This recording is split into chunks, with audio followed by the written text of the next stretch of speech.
ocean plastic crisis is often viewed as a problem too large for one person to solve. But the truth is, the pollution starts right here with us on land. Millions of tons of plastic flow from city streets and rivers into the sea, where they harm marine life and break down into microplastics that never truly disappear.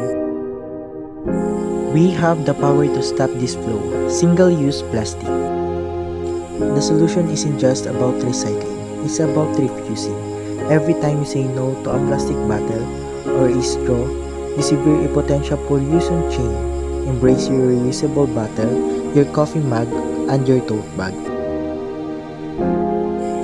Remember, every plastic item you refuse today is one less threat to the ocean tomorrow. The solution starts on land. Join the movement. Draw the line today. Your daily choices protect the entire ocean.